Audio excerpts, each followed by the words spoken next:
Did you know that Malaysia and Indonesia may never have become Muslim if it wasn't for China?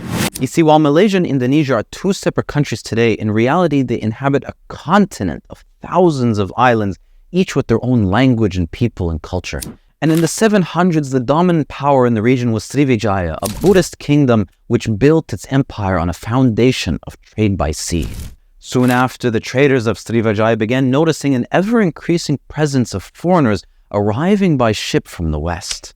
Muslim sailors from Somalia and India and Persia and Oman and Yemen were sailing the oceans in search of new peoples to trade with and connecting all the lands in between. Within another 100 years, the Muslims would become the dominant traders in the region, and the Empire of Srivijaya saw them as a way to link their own internal spice trade with the rest of the world.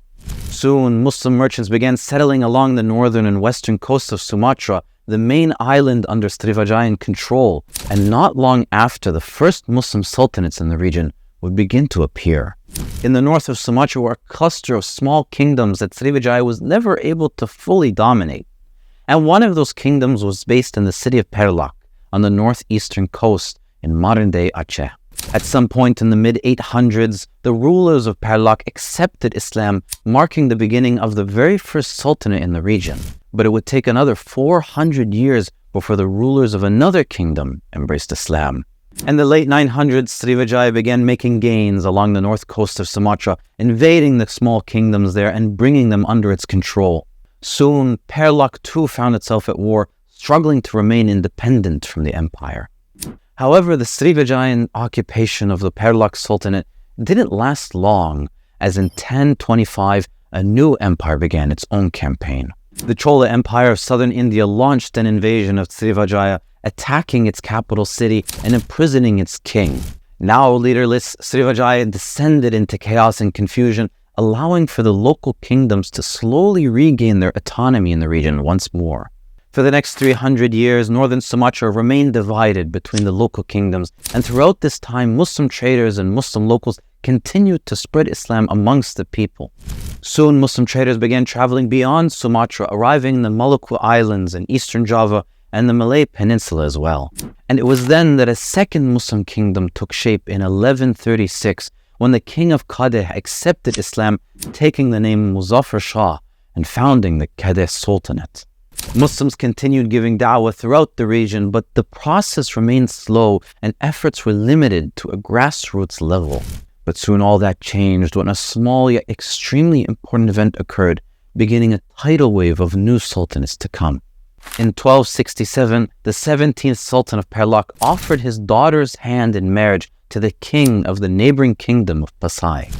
Seeing the marriage proposal as an offer of friendship and accepting the Perlak Sultan's religion of Islam, the king of Pasai became Muslim, married the Sultan's daughter, and changed his name from Marasilu to Malikus Saleh. The third Sultanate had just been founded, and soon others would arrive. Together, the two kingdoms began focusing their efforts on spreading Islam to other parts of Southeast Asia. Islamic scholars and da'is were hosted and sent to the nearby kingdoms across the Strait of Malacca to spread Islam in the neighboring peninsula. Muslim traders had been coming to the Malay archipelago for centuries now, but there were now sultans directly involved in the da'wah. Finally, it seemed like progress was being made. Sultans would meet with each other and form alliances with each other and spread news of Islam amongst each other. And if the rulers of neighboring kingdoms converted, their people too would surely follow. But soon that sense of hope quickly diminished when the rumblings of a new great empire began to emerge. In 1288, the Hindu kingdom of Singhasari in eastern Java sent an army to southern Sumatra. There, they managed to defeat the Malayu kingdom and take control over the domain. The sudden rise of the Singhasari even gained the attention of the Mongols in China, and the grandson of Genghis Khan sent envoys to the rulers demanding that they submit. The king of Singhasari refused to pay tribute, and in 1293 the Mongols began their invasion, sending an army to Java. The war was short-lived, and in a surprising turn of events, Singhasari was actually able to defend itself. The mighty Mongol Empire that had conquered the entirety of China could not even take control of the island of Java. Within a year, the Mongols had been defeated in battle and were forced to retreat. Now it became clear that Singhasari was in charge, and they soon extended their kingdom to Sumatra and the Malay Peninsula, uniting the lands under the most powerful empire the region had ever seen. Soon, even the Muslim sultanates in Kedah, Perlak, and Samudra Pesai were under the empire's control, and it seemed like Hinduism would remain the dominant religion in the region. But the Muslims never gave up, and the conversion of just one man to Islam would ultimately lead to the downfall of the newly formed Majapahit Empire. You see, in 1398, the Majapahit Empire besieged Singapura, a Buddhist kingdom that had gained power through strong ties to the Mongols ruling China.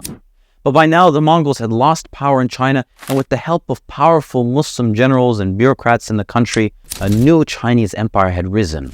With no chance to challenge the Majapahit Empire and their Mongol allies long gone, the king of Singapura, Parameswara, and his followers were forced to leave, resettling in modern-day Malacca. Soon, they began building a new kingdom along the western coast of the Malay Peninsula, and that's when the sultans of Perak and Samudra Pesai reached out to them. Seeing the Majapahit Empire as a mutual enemy and wanting to make an alliance with the new Malaccan kingdom, the Sultan of Samudra Pesai offered his daughter's hand in marriage to Parameswara in the same way that the Sultan of Perak had done nearly 150 years earlier.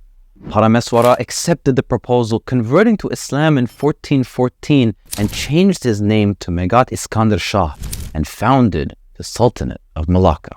Around the same time, Zheng He, a Muslim naval commander and undisputedly the greatest Chinese sailor to have ever lived, had begun a series of voyages under the authority of the new Chinese empire. One of his first stops was in Malacca, where the Chinese declared their support to Iskandar Shah and the Malacca Sultanate. Over the next few decades, Zheng He's Chinese fleet arrived in Java, creating alliances with local rulers and intervening in the politics of the Majapahit Empire. Zheng He also began his own project, spreading Islam in the region. He brought Islamic scholars from China and settled Chinese, Malay, Indian, and Arab Muslims along the northern coast of Java, creating settlements that would eventually become trading hubs with their own power and influence. Islam was now spreading within the island of Java, and there's even evidence to show that people within the Majapahit ruling class were accepting Islam too.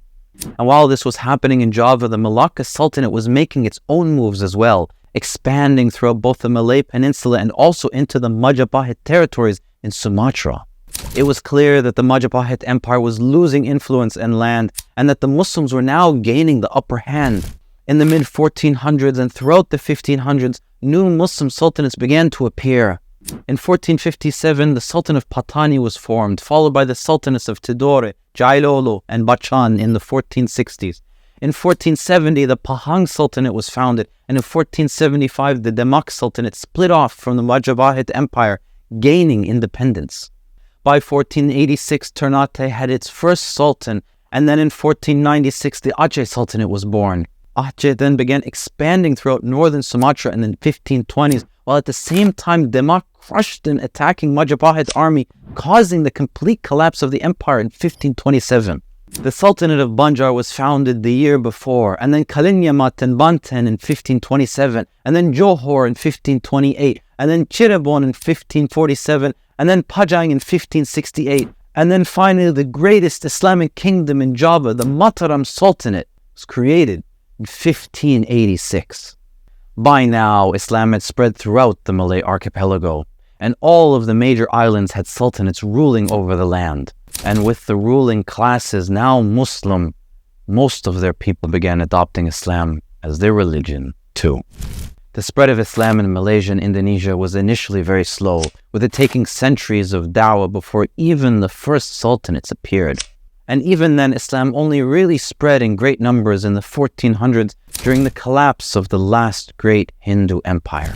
Even still, till this day, there are many places in the region that have not yet accepted Islam, and it may still take them a few centuries more.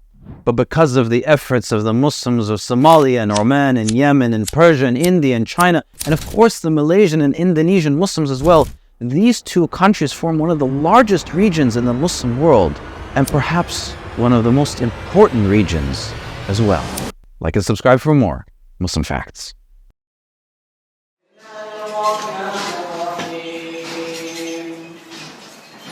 الله لا إله إلا هو الحي القيوم